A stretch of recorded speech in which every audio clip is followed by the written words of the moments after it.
बिस्मिल्लाहिर्रहमानिर्रहीम, अस्सलाम वालेकुम। Good morning. This morning with आवाज़ प्रोग्राम में सबाबड़ो तव्हां सभिनी खे भली कार चवे थी। मूंखे उमेद आहे, अल्लाह का दुआ आहे, ख़ुशि हूंदा, हमेशह ख़ैर आफ़ियत सां हूंदा, जिते रहो खिलंदा मुस्कुराईंदा रहो पंहिंजे प्यारनि सां ऐं पंहिंजे ॿारनि सां, ऐं इहा मुस्कुराहट हमेशह तव्हांजी रहे बरक़रार। नाज़रीन, नओं ॾींहुं, नओं टॉपिक, नवां महिमान हमेशह आवाज़ टीवी मॉर्निंग विथ आवाज़ में तव्हां लाइ खणी ईंदो आहे, ऐं असांजी कोशिशि हूंदी आहे त अहिड़ा महिमान, अहिड़नि मौज़ज़ महिमाननि खे दावत ॾिजे जिन सां घणो कुझु सिखूं बि, घणो कुझु उन्हनि जे बारे में ॿुधूं बि, ऐं उन सां ई कुझु न कुझु असांखे बि सिखण जो मौक़ो मिले, ऐं ईअं थींदो बि आहे। असां वटि केतिरा ई महिमान पंहिंजा तजुर्बा खणी ईंदा आहिनि ऐं असांखे ॻाल्हियूं ॿुधाईंदा आहिनि, खिल मज़ाक बि थींदी आहे, ऐं तजुर्बो बि उन्हनि जो असीं ॿुधंदा आहियूं ऐं उन्हनि मां कुझु सिखण जी कोशिशि कंदा आहियूं। मां त घणो कुझु सिखण जी कोशिशि कंदी आहियां। जीअं असां वटि मोटिवेशनल स्पीकर्स ईंदा आहिनि, उहे पंहिंजा तजुर्बा ॿुधाईंदा आहिनि, ऐं तजुर्बो उहो हूंदो आहे जेको माण्हू खे सेखारे थो। ऐं मोटिवेशन जी हर कंहिंखे ज़रूरत आहे, हर मोड़ ते ज़रूरत पवंदी आहे, पर डिपेंड थो करे त असीं मोटिवेट थियणु चाहियूं पिया या न। जीअं असांजा ॿार माशाल्लाह एक्टिव आहिनि, क्रिएटिव आहिनि, पढ़ाई में सुठा आहिनि, मार्क्स सुठा खणी ईंदा आहिनि, पर उन्हनि खे बि मोटिवेशन जी ज़रूरत हुजे थी। पोइ चाहे उहो उन्हनि जो टीचर करे थो मोटिवेट उन्हनि खे, चाहे उन्हनि जा भाउ भेण करनि था, चाहे पीउ माउ कनि था, पर मोटिवेशन जी ज़रूरत हमेशह हर प्लेटफॉर्म ते, हर टॉपिक ते असांखे घुरिजे। मोटिवेट कंदा जी शाबाशी मिलंदी आहे, अगरि शाबाशी मिली, ख़र्ची भले न मिले, शाबाश मिले, हिकिड़ी उहा शाबाश ऐं जेकी ठपकी हूंदी आहे प्यार वारी, ऐं हिकिड़ी जेके त कामयाबीअ वारी चइजे खणी, उन सां इंसानु हर मंज़िल आसानी सां पार करे वञे थो ऐं पंहिंजी मंज़िल ताईं पहुची वञे थो, हर सफ़र आसानी सां गुज़री वञे थो, छो त मुश्किलूं हर सफ़र में आहिनि, पर उन्हनि खे पार करणु इंसान खे अचणु खपे। इंसान खोड़ सारनि अहिड़नि ई तजुर्बनि मां गुज़रे थो जेके असांजा मोज़ज़ महिमान जिन मां गुज़री अचनि था, ऐं उहे ॿुधाइनि था पंहिंजी ज़िंदगीअ जा तजुर्बात। नाज़रीन, असां वटि अहिड़ियूं शयूं असांजे साम्हूं थी गुज़रंदियूं आहिनि जेके हैरान कोन हूंदियूं आहिनि, जेके अनोखियूं हुजनि थियूं, जिन खे ॾिसी करे असीं हैरान थी वेंदा आहियूं त हीअं बि थी सघे थो, या दुनिया में ईअं बि हूंदो आहे, किथे थींदो आहे। अॼु मां बि कुझु तव्हांजे लाइ अहिड़ियूं ई शयूं खणी आई आहियां ऐं ॾिसी आई आहियां त मूंखे बि हैरानी थी, ऐं मां ज़रूरु उहो पंहिंजे महिमाननि सां ऐं तव्हां सां बि शेयर करणु चाहींदमि त दुनिया में हे बि थिए पियो ऐं हीअं बि थींदो आहे। हिकिड़ी चाइनीज़ वुमेन आहे जंहिंजो नालो गिनीज़ बुक में शामिलु कयो वियो आहे। हाणे उन चाइनीज़ वुमेन जो, चाइनीज़ औरत जो नालो गिनीज़ बुक में छो शामिलु कयो वियो आहे? हैरान कंदड़ ॻाल्हि इहा आहे, जॾहिं मां तव्हांखे ॿुधाईंदमि त तव्हां बि हैरान थी वेंदा। उन चाइनीज़ औरत जो नालो गिनीज़ बुक में इन लाइ शामिलु कयो वियो आहे त जेके हुन जूं पलकूं आहिनि, जंहिंखे असीं लैशिस बि चऊं था, उहे वधी वियूं आहिनि। उहे लैशिस 8 इंच लॉन्ग थी वियूं आहिनि, यानी कि उन जूं लैशिस हितां खां वठी हेतिरियूं अचनि पियूं, ऐं उन ते बाक़ाइदा सां साइंटिस्ट आया उन ॾे, उनखे ॾिठो, ऐं गिनीज़ बुक वारा आया ऐं उनजी पलकुनि खे ज़ोर सां पटे बि, चवनि था ॾिठो वियो त हिन पंहिंजी का ट्रांसप्लांट त न कराई आहे वारनि जी, इन पलकुनि जी, या वरी जीअं पलकूं असां वटि आर्टिफिशियल बि लॻनि थियूं, लैशिस लॻंदा आहिनि, पर एतिरा वॾा लैशिस, ऐं हूअं बि चाइनीज़ औरतूं या चाइनीज़ मर्दनि खे वार घटि हूंदा आहिनि। सो हुनजी जेके मथियूं पलकूं आहिनि उन्हनि जे तादादु ऐं उन्हनि जी लेंथ एतिरी न आहे। जेके हिन जूं हेठियूं पलकूं आहिनि, उन्हनि हेठियुनि पलकुनि जी लेंथ कुझु वारनि जी, सभिनी जी न, कुझु वारनि जी 8 इंचनि ताईं पहुती आहे। 8 इंच उन जा वार वॾा आहिनि, इन जे करे हुन औरत जो नालो गिनीज़ बुक में शामिलु कयो वियो आहे, ऐं इहा हैरान कंदड़ बि ॻाल्हि आहे। हिकिड़ी ॿी ॻाल्हि, जेको 36 सालनि जो छोकिरो आहे, उहो मॉडलिंग करणु चाहे थो। अच्छा, उहो मॉडलिंग छो नथो करे सघे? हू सभिनी सां विढ़े थो। हू सभिनी सां छो थो विढ़े? छो त हू 36 सालनि जो त आहे, पर 36 सालनि जो लॻे कोन थो।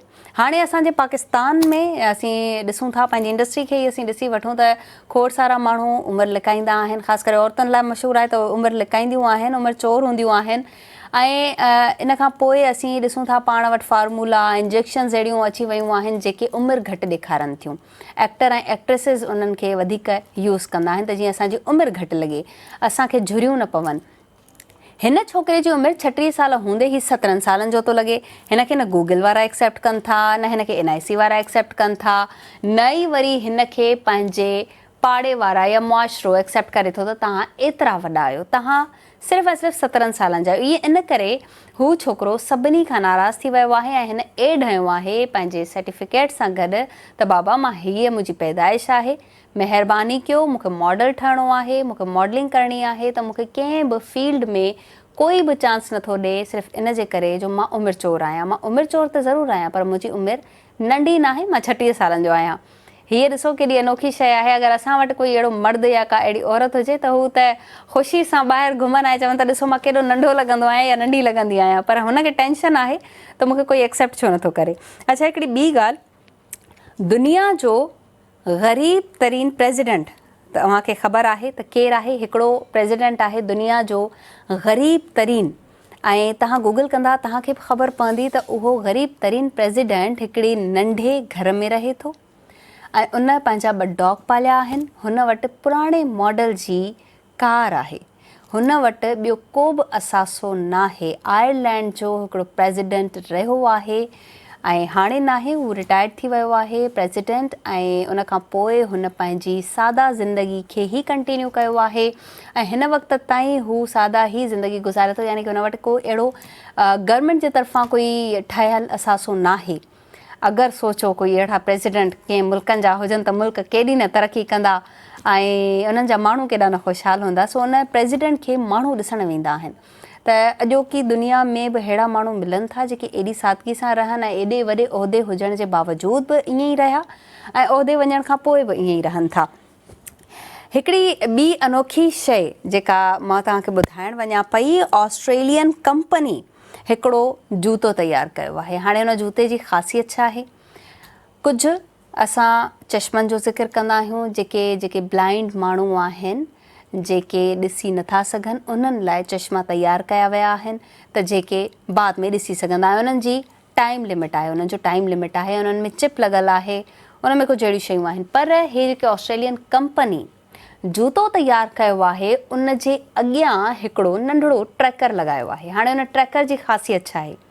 कॾहिं बि को माण्हू अॻियां अची वञे थो इंसिडेंटली, कॾहिं का गाॾी अचण वारी आहे, कॾहिं कोई झाको अचण वारो आहे, या वरी कोई जानवर अची वञे थो त तव्हांखे उहो 1 मिंट पहिरीं उहो जूतो बीप करणु शुरू कंदो, वाइब्रेट करणु शुरू कंदो त जीअं उन ब्लाइंड माण्हू खे ख़बर पइजी वेंदी त अॻियां ख़तरो आहे ऐं हू चुप करे बीह रहंदो। यानी कि हाणे चवनि था त कंहिं लकड़ी या लठ जी बि ज़रूरत कंहिं ब्लाइंड माण्हू खे न पवंदी, छो त उहो जेको ट्रैकर आहे उहो हुनखे स्पीक बि करे थो, ॿुधाए बि थो त तव्हां हिन रस्ते ते वञो था, हाणे हेॾां हलो, हाणे लेफ़्ट मुड़ो, हाणे राइट मुड़ो। बाक़ाइदा ॼण त हिन सां गॾु हिकिड़ो इंसानु गॾु हले थो। दुनिया केतिरी न तरक़ी करे थी, केॾियूं न सुठियूं सुठियूं शयूं ठाही वियूं आहिनि फैसिलिटेट करण लाइ सिर्फ़ु ऐं सिर्फ़ु माण्हुनि जे लाइ। ऐं हाणे आख़िर में मां तव्हांखे ॿुधाईंदमि त उॾंदड़ डॉल्फिन। नाज़रीन, तव्हां हैरान थी वेंदा त छा डॉल्फिन उॾरी सघे थी? ऐं इहा पिक्चर इलाही वायरल थी वई आहे फेसबुक ते, इंस्टाग्राम ते, जेके असां सोशल मीडिया पेजिस यूज़ कंदा आहियूं उन्हनि सभिनी ते उॾरंदड़ डॉल्फिन जी पिक्चर वायरल थी आहे। हाणे इहा जेकी डॉल्फिन आहे इहा 15 फुट मथे उॾरी आहे। सिर्फ़ु हुन जंप ॾिनो आहे, उॾरी न आहे। ज़ाहिर आहे जानवर कीअं थो उॾरी सघे, पर हुन पंहिंजी तेज़ीअ में अची 15 फुट मथे ताईं जंप लॻायो आहे ऐं उनखां पोइ हवा मां अची करे हेठि किरी आहे त उनखे कंहिं माण्हूअ कैप्चर कयो आहे ऐं उनजी ऊचाई जेकी आहे, लंबाई, उहा कछी वई त चयूं त हीअ 15 फुट मथे हिन जंप ॾिनो आहे, जेका दुनिया में पहिरीं मच्छी साबित थी आहे जंहिं एतिरो बुलंद तरीन जंप लॻायो आहे। उहा आहे डॉल्फिन ऐं उहो कैनेडा जे कंहिं समुंड में किथे इहा कैप्चर कई वई आहे ऐं ॾाढो ख़ूबसूरत नज़ारो ऐं उनखे उॾरंदड़ डॉल्फिन जो लक़ब ॾिनो वियो आहे। कॾहिं कॾहिं अहिड़ा मोमेंट थी वेंदा आहिनि इंसान जी ज़िंदगी में, अची वेंदा आहिनि जेके असीं कैप्चर करणु चाहियूं पर कैप्चर न करे सघंदा आहियूं, पर असांजे उहे दिलि में, अखियुनि में ऐं माइंड में कैप्चर थी वेंदा आहिनि। ख़ैर नाज़रीन, हीअ कुझु अनोखियूं ॻाल्हियूं हुयूं जेके गिनीज़ बुक में शामिलु कयूं वयूं आहिनि ऐं हैरान कंदड़ बि ॻाल्हियूं आहिनि ऐं खोड़ सारियूं अहिड़ियूं ॿियूं बि ॻाल्हियूं तव्हां ॾिसी सघो था, पढ़ी सघो था ऐं पंहिंजे ॿारनि खे बि ॿुधाए सघो था। गूगल कयो, सर्च कयो तव्हांजे साम्हूं बि अची वेंदियूं। खोड़ सारा पेज आहिनि जेके सोशल मीडिया ते असांखे हेल्प कनि था त कुझु न कुझु नॉलेज मिली वञे। ख़ैर नाज़रीन, हाणे वठंदासीं नंढिड़ो ब्रेक खां पोइ अची मां तव्हांखे महिमान सां मिलाईंदमि। महिमान मुंहिंजो वेट करे रहिया आहिनि, ॻाल्हियूं कंदासीं पर नंढिड़े ब्रेक खां पोइ।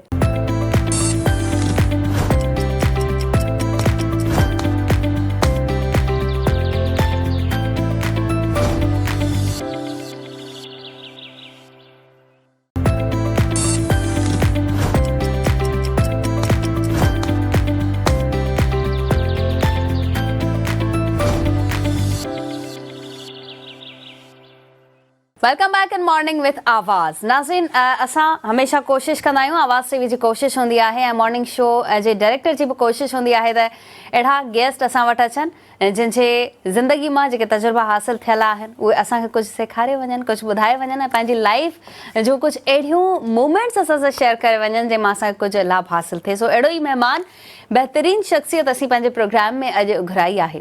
असीं उन्हनि सां खोड़ सारी कचहरी कंदासीं, उन्हनि जा तजुर्बात बि ॿुधंदासीं ऐं उन्हनि खां कुझु सिखण जी बि कोशिशि कंदासीं। बहितरीन एंकर पर्सन रहिया आहिनि ऐं हिन वक़्तु बि आहिनि ऐं गॾोगॾु होस्टिंग बि कनि था। सीनियर जर्नलिस्ट आहिनि, खोड़ सारे मौज़ूअनि ते उन्हनि जी नज़र हूंदी आहे, खोड़ सारी सिचुएशन्स ते खोड़ सारो ॻाल्हाईंदा आहिनि, मोटिवेशनल स्पीकर्स बि आहिनि। मोहम्मद अली सूमरो साहब जन खे अॼु असीं पंहिंजे प्लेटफॉर्म ते आवाज़ टीवी जे मॉर्निंग शो में दावत ॾिनी आहे। अस्सलाम वालेकुम। जहिड़ो तव्हां तारीफ़ करायो आहे हिन क़ाबिल न आहियां, पर हिकु त वॾी महिरबानी तव्हांजी। ॿियो ख़ुशी हिन ॻाल्हि जी आहे त अॼु वॾे अरसे खां पोइ वरी उन जॻह ते वेठा आहियूं, उते ई आयो आहियां जिते ईअं ई कॾहिं असां इन कुर्सीअ ते हिन तव्हांजी जाइ ते या मुख़्तलिफ़ ॿियनि डिपार्टमेंट्स में हूंदा हुआसीं त ख़ुशी थी। तव्हांजी महिरबानी, तव्हां यादि कयो। तव्हांजी महिरबानी आहे, तव्हां सीनियर आहियो, तव्हां खां सिखी करे असीं हिते वेठा आहियूं ऐं अञा बि सिखण जो मरहलो हर कंहिंजी लाइफ में जारी सारी हूंदो आहे। जीअं तव्हां बि ज़ाहिर आहे इहा ई ॻाल्हि कंदा आहियो, मूंखे ख़बर आहे 100%। मोहम्मद अली सूमरो साहब चवनि केतिरा बि सीनियर थी वञनि वरी बि चवंदा त असीं अञा सिखी रहिया आहियूं। न, सिखूं पिया, पल पल सिखूं पिया, हरदम सिखूं पिया। तव्हांजे हींअर प्रोड्यूसर साहब सां मुलाक़ात थी जी, ऐं ॿियनि दोस्तनि सां ई मुलाक़ात थी। हे उहे सभु उहे दोस्त आहिनि, उन्हनि खां बि सिखियोसीं ऐं अञा ताईं सिखूं पिया। त बल्कि हिन वक़्तु जिते दुनिया पुॼी वई आहे उते त अगरि तव्हां पाण खे रोके छॾियो, अगरि मां पंहिंजे पाण खे रोके छॾियो त पोइ त सफ़ा पोइ ते पइजी वेंदासीं। छो जो टेक्नोलॉजी एतिरी एडवांस थी वई आहे त उन में सिखण जी ज़रूरत आहे। बिल्कुलु। अच्छा, मोहम्मद अली सूमरो साहब जन जी जर्नी माशाल्लाह तमामु वॾी रही आहे ऐं किथां खां सिखणु स्टार्ट कयो, छो आवाज़ टीवी ई चूज़ छो कयो? छो त असां वटि मीडिया में ॿिया बि चैनल आहिनि, हाईलाइट थींदा आहिनि, तमामु वॾा नाला आहिनि, नालो त असीं कंहिंजो बि न वठंदासीं, पर तव्हां आवाज़ टीवी खे ई छो चूज़ कयो या इहो इत्तेफ़ाक़ हो? न, इत्तेफ़ाक़ न हो, कुदरती मां वाक़ई चूज़ कयो। अच्छा, उन जे करे जो जिन जा तव्हां नाला खयां उते वक़्तनि फ़वक़्तनि मुलाक़ात जो मौक़ो मिलियो ऐं जेके उन्हनि जा बॉसिस हुया, किथे वॾा हुया, उन वॾनि सां जॾहिं मुलाक़ात थी, वरी पोइ हिते जॾहिं आयासीं त हिते वॾनि सां मज़ो अची वियो कमु करण में ऐं मेंटेलिटी में। प्लस जेका आवाज़ टीवी जी जेका आइडियोलॉजी हुई हमेशह खां, तव्हां अगरि लॉन्चिंग जे वक़्त जा उहे प्रोमोज़ ॾिसो, लॉन्चिंग जे वक़्त जा प्रोग्राम्स ॾिसो, त मां हिकु ॻाल्हि ज़रूरु चवंदुमि, जेको बाक़ी नुक़सानु ॿियनि चैनल्स कयो सिंध जो, सिंधी सक़ाफ़त जो ऐं असांजे माहौल जो, असांजे इवन घरनि जे माहौल जो, उन में आवाज़ टीवी जो हथु तव्हांखे कॾहिं बि न मिलंदो। मां हक़ीक़त थो चवां, हिन वक़्तु मां आवाज़ टीवी जो हिसो न आहियां, पर आवाज़ टीवी हमेशह हिकिड़ो डाइवर्सिफाइड क़िस्म जो पहलू ऐं जेको रंग ऐं जेको कल्चर ॾेखारियो उहो बिल्कुलु हक़ीक़त ते मबनी हुयो। छाजे करे त जेका सिंध असांखे गुज़िरियल मुंहिंजे ख़्याल में घणनि 15-20 सालनि खां ॾेखारी वई आहे सिंधी मीडिया जे तरफ़ां, उहा सिंध उहा आहे ई कोन। छा तव्हांजे घर जा जेके मर्द आहिनि उहे बंदूक खणी घुमंदा आहिनि? बिल्कुलु बि न। ठीकु आहे। या असांजी ज़ाइफ़ां जेके आहिनि, हथ ॿधी माफ़ी, जेके औरतूं आहिनि घर जूं, उहे छा सफ़ा स्विमिंग पूलनि में तड़कनि? त इहो ॾेखारियो थो वञे न। आवाज़ टीवी घटि में घटि इहो न कयो। हिकिड़ो सुठो लिबरल बट बैलेंस्ड माहौल उन्हनि ॾेखारियो। त इन जे करे आवाज़ टीवी चूज़ करण जो सुठो फ़ैसिलो रहियो मुंहिंजो बि, ऐं मुंहिंजे ख़्याल में जंहिं बि कयो हूंदो उनजो सुठो ई फ़ैसिलो हूंदो। ऐं प्लस जेका प्रोग्रामिंग आहे, जेका स्क्रीन आहे, हमेशह अगरि जेको बि आवाज़ टीवी ॾिसंदो त पोइ उनखे चैनल चेंज करण जी ज़रूरत न पवंदी। बिल्कुलु ईअं ई आहे ऐं अञा ताईं इहो ई स्लोगन बरक़रार रखियूं पिया अचनि ऐं असांजा ऑनर्स जेके आहिनि बहितरीन खां बहितरीन कमु करण जी कोशिशि कनि पिया, बल्कि वर्कर्स खे बि एतिरो फैसिलिटेट कनि पिया त असां मां यानी कि कोई का शिकायत न मिले कंहिं वर्कर खे, यानी कि एतिरो ख़्यालु रखियो वेंदो आहे। आवाज़ टीवी जी इहा तमामु सुठी ॻाल्हि आहे ऐं असूल पसंदि आहिनि। अच्छा, हुन वक़्तु जेका असांखे टीम बि मिली, बल्कि जेके डायरेक्टर्स हुया, मूंखे न ख़बर नालो खणण जी इजाज़त आहे जी, भले खणी सघो था, पर अल्ताफ़ मेमण साहब या ज़रियाब ख़ास खली साहब या रज़ाक सुरई साहब, इहे सभु उहे नाला हुया जिन आवाज़ टीवी खे वधीक बहितर करण में पंहिंजो इनपुट विधो। त इन करे मां ज़रूरु चवंदुमि त आवाज़ टीवी खे सुठा बॉसिस मिलिया, सुठा डायरेक्टर्स मिलिया, सुठा नाला मिलिया जिन आवाज़ टीवी खे वधीक तरक़ी करण में पंहिंजो इनपुट ॾिनो। बिल्कुलु। मोहम्मद अली साहब, हिन वक़्तु तव्हांजी ज़िंदगी में छा हले पियो, छा कयो पिया, कहिड़ियूं एक्टिविटीज़? खोड़ कुझु हले पियो। हिन वक़्तु खे बि तक़रीबन मां ईअं चवंदुमि त गुज़िरियल के तक़रीबन 7-8 साल थी विया आहिनि त डिजिटल जी दुनिया में कमु कयूं पिया ऐं उन में नाउ आई एम इन टू सर्विसिस। मां डिजिटल सर्विसिस थो ॾियां मुख़्तलिफ़ इदारनि खे, जंहिंमें कारोबारी इदारा बि आहिनि, उनखे अलावा स्टेट जा गवर्नमेंट जा इदारा बि आहिनि, उनखे डिजिटल सर्विसिस ॾियूं पिया। प्लस पंहिंजो कॉन्टेंट, पर छो जो मुंहिंजो रुझान थोरो ॿिए तरफ़ आहे, असांखे सोशल फैब्रिक ठीकु करण जी ज़रूरत आहे। जेको असांजो सोशल फैब्रिक आहे उहो हिन वक़्तु बि, यानी सोशल फैब्रिक जो मतिलबु इहो त मुआशिरो या उन जा जेतिरा बि कॉम्पोनेंट्स आहिनि उन में जिथे जिथे का न का ख़ामी ख़राबी आहे उनखे नो डाउट ठीकु करण जी ज़रूरत आहे। त उन जे करे अगरि असां उन्हनि सब्जेक्ट्स ते कमु कयूं, लाइकवाइज़ वॉट, ॾिसो सभ खां अॻु में त मां तव्हांखे ॿुधायां, माण्हू चवंदा आहिनि health, yes definitely health and education is the first priority of Sindh. बिल्कुलु एक्चुअली यस, उन में भी हेल्थ में औरतुनि जी हेल्थ ते कमु न थियो आहे अञा ताईं। बिल्कुलु बि न आहे। ट्रांसजेंडर्स जी हेल्थ ते कमु न थियो आहे, उन्हनि ते त बिल्कुलु बि न आहे। जी जी, ठीकु आहे, असां कयो आहे, मां कयो आहे, उन ते कमु कयो आहे। अहिड़ियूं औरतुनि जी सिर्फ़ु अगरि मां ॻाल्हि कयां, बीमारियूं आहिनि ऐं मां उनजे डिजिटल ते, मां उनजे हेल्थ ते कमु न कंदो आहियां। I have nothing to do with the health, पर उनखे उजागर करण जे लाइ गवर्नमेंट वटि बजट केतिरो आहे, हिन मुल्क में, हिन सूबे में किथे किथे उन्हनि जा इदारा आहिनि, उन्हनि खे उजागर करण जे लाइ, माण्हुनि ताईं पहुचाइण जे लाइ, उनखे मज़ीद स्ट्रीम लाइन करण जे लाइ असां कमु कंदा आहियूं।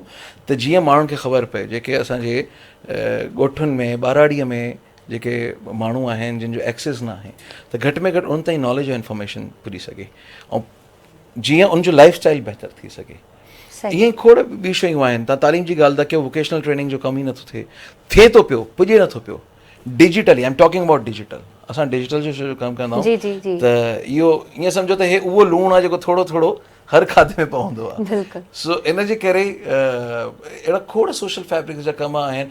इवन तव्हां अगरि जीअं चवंदा आहिनि अख़लाक़ियात हिकिड़ो सब्जेक्ट आहे, सिविक सेंस हिकिड़ो पाण सब्जेक्ट आहे, ट्रैफिक सेंस, रोड सेंस, इहो तव्हांखे ख़बर हुजणु खपे, मूंखे ख़बर हुजणु खपे। त मां जॾहिं घरां निकिरां थो त मुंहिंजो वहिंवार कीअं हुजे, मुंहिंजो उथणु वेहणु कीअं हुजे, मुंहिंजो मिज़ाज कीअं हुजे। सो इहो सॼो सोशल फैब्रिक असां थोरो डिसबैलेंस आहे, त इनखे बैलेंस करणु थोरो डिसबैलेंस आहे या अञा सम्झो पिया त अञा इलाही घणो कुझु रहियल आहे जिते करे असीं सघूं था, गैप्स आहिनि जेके फिल करणु खपनि। ॾिसो जेका ख़राबी थी आहे न उहा हिकु ॾींहं जी न आहे जी, त जेतिरे अरसे जी ख़राबी आहे मुंहिंजे ख़्याल में हुनखे ठीकु करण में ओतिरो ई अरसो लॻंदो। तव्हां पंहिंजे घर खां अगरि निकिता आहियो ईस्ट जी तरफ़ वञण जे लाइ ऐं तव्हां हली पओ वेस्ट जी तरफ़, त तव्हांखे वापसि 0 पॉइंट में ताईं अचण में ओतिरो ई टाइम लॻंदो। उनखां पोइ वरी वापसि तव्हां ईस्ट वेंदव। त असांखे अगरि 10 साल लॻा आहिनि न ख़राबी, घटि में घटि 5 साल त लॻंदा ठीकु करण में। उनखां पोइ ॾिसूं त केतिरो बहितर थी सघूं था। बहितरीन। ऐं उहो बि डिपेंड थो करे असांजे पंहिंजे घर जे माहौल खे ठीकु करण जी ज़रूरत आहे। सभ खां अॻु में मूंखे पंहिंजे घर जे बिल्कुलु बिल्कुलु घर खे, पाड़े खे, यूनियन काउंसिल खे, शहर खे, उनखां पोइ अल्टीमेटली उहो उनजो इम्पैक्ट तव्हां ॾिसंदो त तव्हांखे सॼे शहर में नज़र अचणु शुरू थी वेंदो। त इन जे करे उहो इहा केतिरी विल असांजी पंहिंजी आहे। अगरि तव्हां मूंखे इजाज़त ॾियो मां इहे चवां त तव्हांजी केतिरी विल आहे, मुंहिंजी केतिरी विल आहे, असां पहिरियों उहे यूनिट्स त ठीकु कयूं न जी, त पोइ अल्टीमेटली उनजो इम्पैक्ट जो आहे उहो हिकिड़ो लार्ज इम्पैक्ट पवंदो आहे। तव्हां सही चयो मोहम्मद अली साहब। ऐं ईअं ई असांजी सिंधी सोसाइटी में खोड़ सारियूं ख़ामियूं चइजनि या वरी गैप्स आहिनि जेके हिन वक़्त ताईं फिल न थी सघिया आहिनि। ऐं शायदि असीं पंहिंजे पाण खे ई थोरो कमज़ोर सम्झी पोइते कंदा आहियूं या वरी पंहिंजनि खे अॻियां न अचणु ॾींदा आहियूं। इहा असांजी ख़राबी आहे जो असीं पंहिंजे इदारनि में पंहिंजनि खे ई बर्दाश्त न कयूं या उन्हनि जी का कमी कोताही ॾिसी उनखे सभिनी जे साम्हूं आणे छॾियूं या वरी उन्हनि खे अञा अॻियां मोटिवेट करे अञा अॻियां वधाइणु घुरिजे।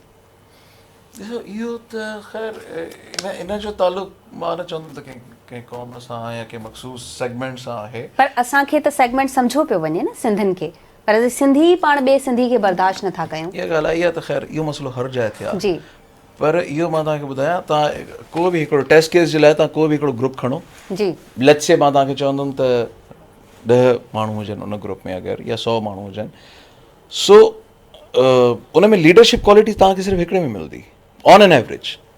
ओके, ठीकु आहे। ऐं तव्हांखे शैतानी क्वालिटी बि सिर्फ़ु हिकिड़े में ई मिलंदी जेको शैतानी क्वालिटी सां गॾु लीड करे सघे। सही। बाक़ी जेके 8 ॼणा हूंदा न, उहो उन्हनि जो फ़ैसिलो आहे त उहो कंहिंखे था फॉलो कनि। ठीकु आहे, छो जो हुन में लीड करण जी क्वालिटी ई न आहे। हाणे इहा उन जी तरबियत ते बि डिपेंड थो करे, इहो उन जी नेचर ते बि डिपेंड थो करे, उन जी रूह ते बि डिपेंड थो करे, डेफिनेटली रूह ते डिपेंड थो करे। यानी नेक रूह आहे या बदरू आहे, चवंदा न यार वॾो बदरू माण्हू आहे, जी जी, त हूंदा आहिनि बदरू क़िस्म जा माण्हू। बट अगेन अगरि उन में उहा लीडरशिप क्वालिटी हूंदी त उहो लीड कंदो।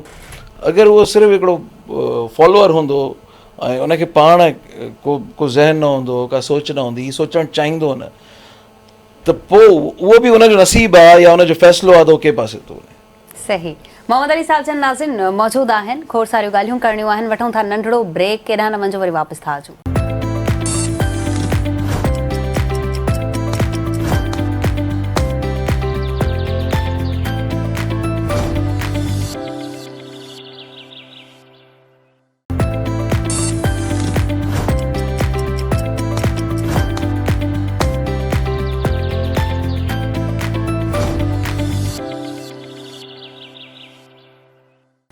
Welcome back in morning with आवाज़। असांजो प्रोग्राम ॾिसी रहिया आहियो तव्हां लाइव आवाज़ टीवी ते। मोहम्मद अली सुमरो साहब सीनियर जर्नलिस्ट असां सां गॾु मौजूदु आहिनि। उन्हनि सां कचहरीअ जो सिलसिलो उतां ई कंटिन्यू कंदासीं।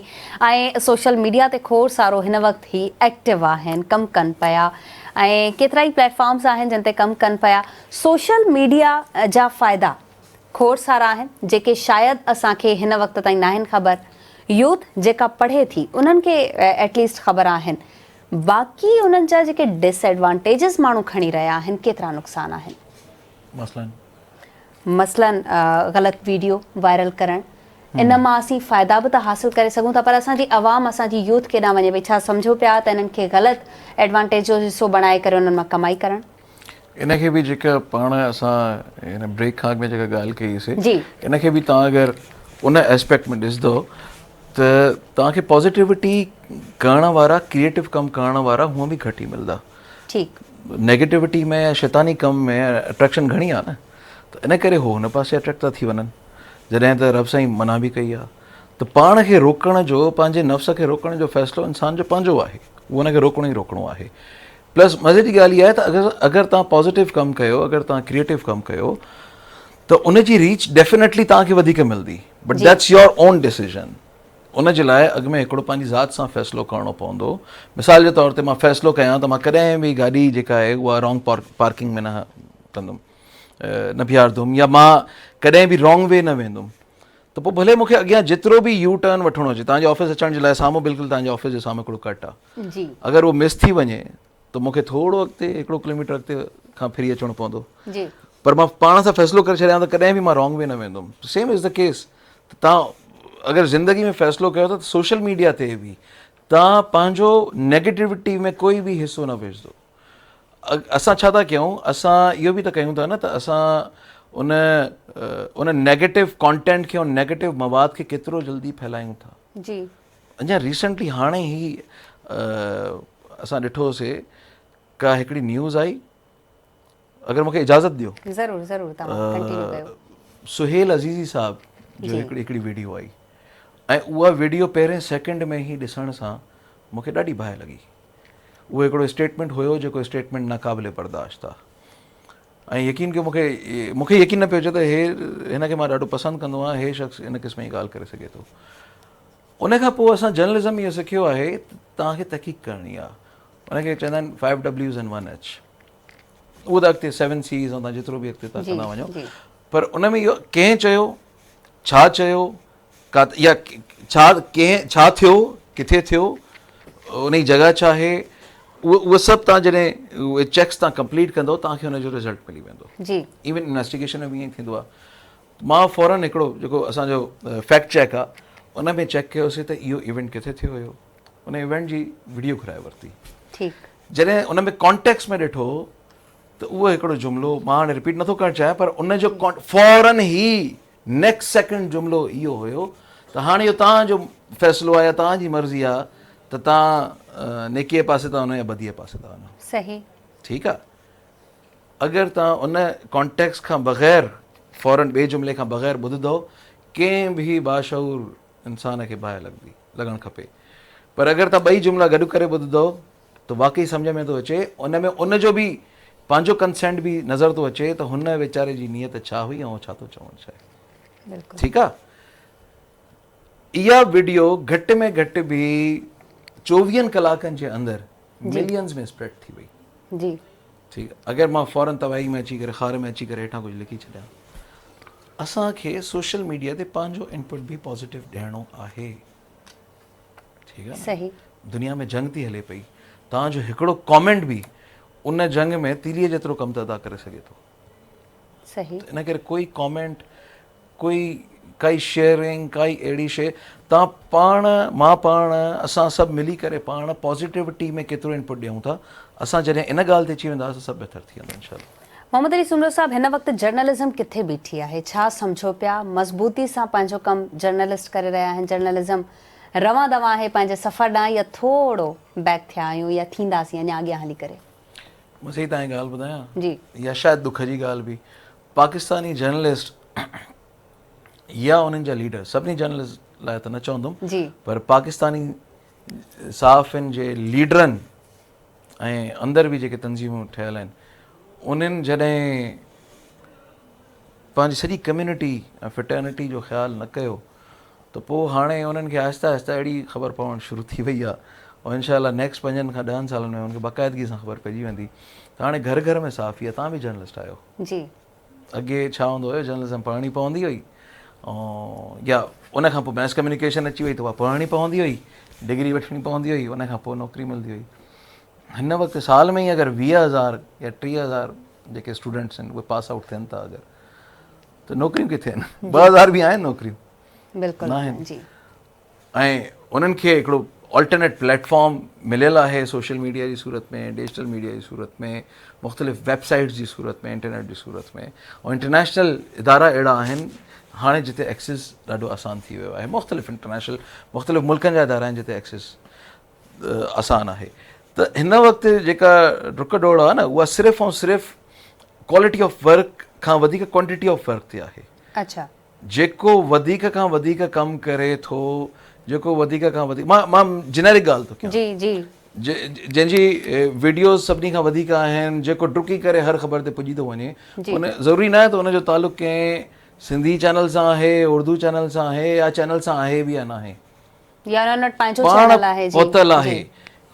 गुल प्लाज़ा ते बाहि लॻी आहे त ज़रूरी न आहे त चैनल वारो पहुतो, जेको पहिरियों पहुतो ऐं जंहिं फुटेज ग्रैब करे छॾी उहो खटी वेंदो। सही, ईअं ई आहे न। बिल्कुलु। त उन खां पोइ 5 साल खां पोइ 10 साल खां पोइ मूंखे ॿुधायो त किथे जर्नलिज़म जॾहिं घर घर में पुॼी वई आहे, हर घर में या हर 2 घरनि में या हर पाड़े में घटि 2-5 घर अहिड़ा आहिनि जिते ख़बर पए थी त को न को छोकिरो, का न्याणी, का अधी जेका आहे उनजो तालुक़ु मीडिया सां आहे, सोशल मीडिया सां आहे, या बाबा फेसबुक ते ॾाढी मशहूरु आहे, या हो जेको आहे यूट्यूब ते सुठो कमु कंदो आहे। त अॼु त हर घर घिटीअ में जर्नलिज़म मौजूदु आहे। त इहो मां हिनखे चवंदुमि सुठो थी वियो। Now it's your decision what to do, what not to do. तव्हां कहिड़े पासे वञण था चाहियो, मां कहिड़े पासे वञणु थो चाहियां। सुठो कमु कंदुमि, माण्हू तारीफ़ कंदा, सुठो कमु न कंदुमि त रहणो त कंहिंखे बि न आहे, पोइ उहा तारीफ़ बि न थींदी, हिकिड़ो ॾींहुं त नालो बि ख़तमु थी वेंदो। मोहम्मद अली सुमरो साहब, तव्हां बहितरीनु ॻाल्हि कई, पर अॼु कॉन्टेंट क्रिएटर्स असां वटि खोड़ सारा आहिनि, कॉन्टेंट ठाहिनि था पंहिंजो ऐं पाण ई सेल कनि था, पाण ई माण्हुनि ताईं अप्रोच कनि था, पहुचनि था। असीं ॻाल्हि करे रहिया आहियूं हिन जर्नलिज़म जी, ही जेको असां मुआशिरे में तव्हां ऐं असीं वेठा आहियूं ऐं उते ई रिपोर्टर्स माशाल्लाह असीं पंहिंजी सोसाइटी में खोड़ सारा ॾिसूं था, एंकर्स ॾिसूं था, जेके अची करे बाद में असांजा टीवी होस्ट बि थी वञनि था। बहितरीनु ॻाल्हि आहे, इहा तरक़ी आहे। पर जेकी असां सहाफ़त जी दुनिया ॾिसूं था, उन में जेके सहाफ़ी जल्दी जल्दी अची करे सहाफ़ी थियणु ऐं पंहिंजे लाइ कुझु ठाहे वठणु, मां उन्हनि जी बि ॻाल्हि ज़रूरु करणु चाहींदमि। किथे पिया ॾिसो, पोइ सहाफ़त वञी किथे बीहंदी अॻियां? ॾिसो, जेको फील्ड में कमु नथो करे न, उहो छा बि करे मतिलबु किथे न किथे धकु खाईंदो। फील्ड जो मतिलबु इहो आहे त अगरि मिसाल जे तौर ते कंहिंखे कोर्ट रिपोर्टिंग नथी अचे ऐं शाम जो या राति जो 8 बजे को प्रोग्राम थो करे त सुप्रीम कोर्ट में छा थियो या हाई कोर्ट में छा थियो, त जेसि ताईं हुनखे कोर्ट जे सॼी प्रोसीजर जी न आहे ख़बर, त पोइ किथे न किथे मार खाई वेंदो, धकु खाई वेंदो। प्लॉट त मिलंदो न बाक़ी? हर शइ प्लॉट त न आहे न, जी हर शइ प्लॉट न आहे जी। न, ईअं त ख़ैर उहो त सहाफ़ियुनि खां वधीक शाइर अमीर आहिनि। ठीकु आहे, असांजा दोस्त आहिनि, भाइर आहिनि, अदाकार आहिनि, उहे हुन खां वधीक अमीर आहिनि। प्लॉट चवण जो मतिलबु इहो आहे त मटीरियल शयूं एतिरो मैटर नथियूं कनि या उनजी सस्टेनेबिलिटी एतिरो मैटर नथी करे। मां तव्हांखे पोइ बि ॿुधायां,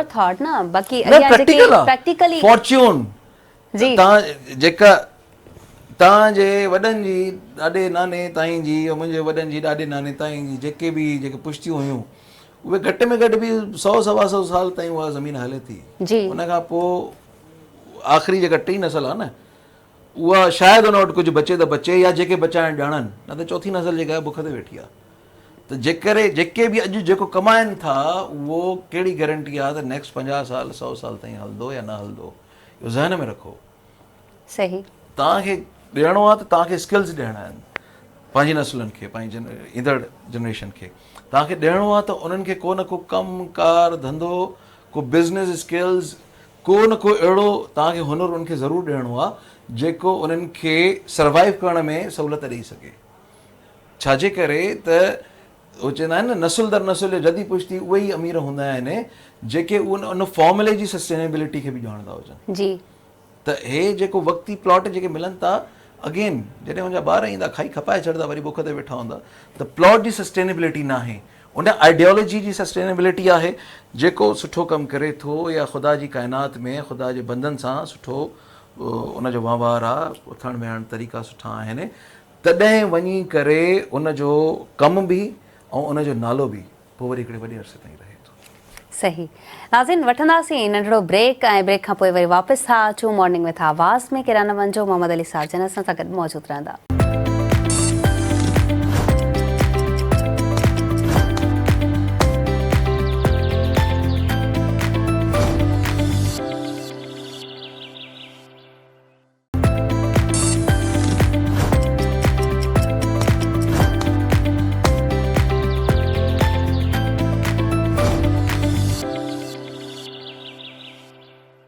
वेलकम बैक नाज़रीन, असां सां गॾु मोहम्मद अली साहब चंद मौजूदु आहिनि, सीनियर जर्नलिस्ट आहिनि ऐं सहाफ़त ते ॻाल्हियूं थी रहियूं आहिनि। ऐं हिकिड़ो सुवाल ज़रूरु मां मोहम्मद अली सुमरो साहब जन खां करणु चाहींदमि त सहाफ़त जी आज़ादी, चवंदा आहिनि सहाफ़त खे आज़ादी हासिलु आहे, केतिरी हिन वक़्तु केतिरी आहे? छा ॾिसो पिया?